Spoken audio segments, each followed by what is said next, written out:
రైతుల కోసం 3,000 కోట్లతో ధర స్థిరీకరణ నిధి ఏర్పాటు చేస్తామని చెప్పారు.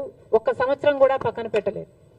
4,000 కోట్లతో రైతులు పంట నష్టపోతే నష్టపరిహారం కింద పక్కన పెడతామన్నారు. ఒక్క సంవత్సరం కూడా పెట్టలేదు. రాజశేఖర రెడ్డి గారు ఉన్నప్పుడు ఇన్పుట్ సబ్సిడీ అయితేనేమి, లేకపోతే డ్రిప్ మీద సబ్సిడీ అయితేనేమి, యంత్రాల మీద సబ్సిడీ అయితేనేమి, ఇలా ఎన్నో ఇచ్చి ఆదుకుంటే ఏది ఇవ్వకుండా రైతుల్ని ఘోరంగా ముంచేయడం గత 5 సంవత్సరాలుగా. రైతన్నవాడు అసలు ఆంధ్ర రాష్ట్రంలో అప్పే లేని రైతన్నవాడు లేకుండా మిగలకుండా పోయాడు. ఇంత చితికిపోయి ఉన్న రైతుల మీద ఈరోజు మళ్ళీ ఈ వర్షాల భారం.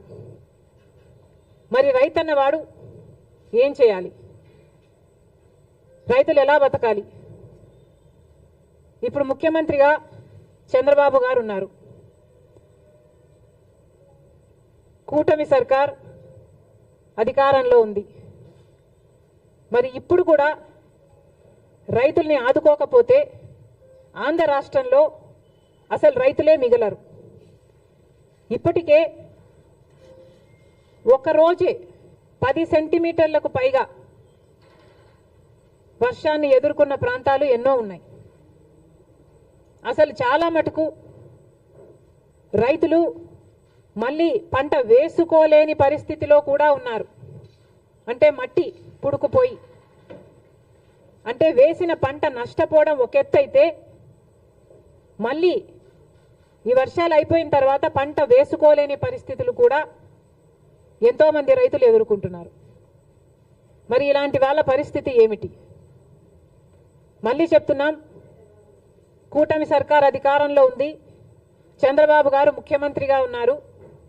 ముఖ్యమంత్రిగా ఉన్న చంద్రబాబు గారు మన రైతుల గురించి, వాళ్ళ పరిస్థితిని గురించి ఆలోచించాల్సిన అవసరం ఉంది. రైతులను ఆదుకోవాల్సిన అవసరం ఉంది. కూటమి సర్కారు అధికారంలో ఉంది.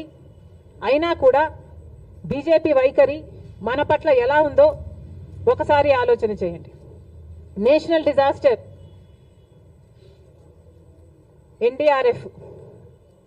ఎన్డీఆర్ఎఫ్ బలగాలు మన రాష్ట్రాలకి ఎంతమంది వచ్చారు, ఎంతమందిని ఆదుకున్నారు? ఇదే వర్షాలు ఒకవేళ యూపీలోనో గుజరాత్లోనో పడితే అక్కడ ఎంతమంది బలగాలు ఉన్నారు? మన రాష్ట్రం అయితే ఎందుకు ఈ సవతి తల్లి ప్రేమ? ఇంకెన్నాళ్ళు? గత 10 సంవత్సరాలుగా బీజేపీ ప్రభుత్వం కేంద్రంలో అధికారంలో ఉండి కూడా మనకు ఒక్క మేలు కూడా చేయకపోగా ప్రతి విషయంలోనూ మోసం చేసుకుంటూనే వచ్చింది. మరి అలాంటి బీజేపీతో చంద్రబాబు గారు కూటమి కట్టారు. ఆ కూటమి ఇప్పుడు అధికారంలో ఉంది. మరి ఇప్పుడైనా మన రైతుల్ని ఆదుకోకపోతే మన రైతులు నిజంగానే చితికిపోతారు. దయచేసి చంద్రబాబు గారు దీన్ని ఒక మామూలు వర్షంగానో వర్షాకాలం వర్షంగానో చూడకుండా రాష్ట్ర విపత్తుగా దీన్ని పరిగణలోకి తీసుకొని ప్రతి రైతుకి ఏం కాంపెన్సేషన్ ఇస్తారు, ఎంతమంది రైతులు నష్టపోయారు, ఎన్ని ఎకరాలలో పంట నష్టం జరిగింది, ఎన్ని వేల కోట్ల ఆస్తి నష్టం జరిగింది, ఇవన్నీ వెంటనే లెక్కలు వేసి రైతులను ఆదుకోవాల్సిన అవసరం చంద్రబాబు గారికి ఉంది. చంద్రబాబు గారు పక్క రాష్ట్రంలో తెలంగాణ రాష్ట్రంలో రైతుల కోసం ఆ ప్రభుత్వం రుణమాఫీ కూడా చేయడానికి సిద్ధపడింది. మాకు చెప్పుకోవడానికి గర్వంగా ఉంది. అవతల తెలంగాణలో రేవంత్ రెడ్డి గారు ముఖ్యమంత్రిగా ఉన్నారు.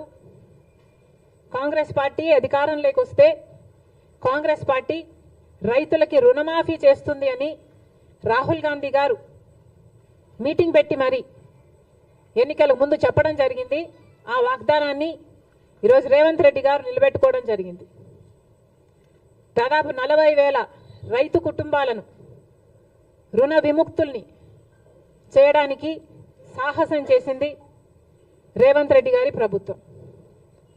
ఒకప్పుడు రాజశేఖర రెడ్డి గారు ముఖ్యమంత్రిగా ఉండగా సోనియా గాంధీ గారి నాయకత్వంలో, మన్మోహన్ సింగ్ గారి నాయకత్వంలో దేశం మొత్తం మీద రుణమాఫీ చేసిన ఘనత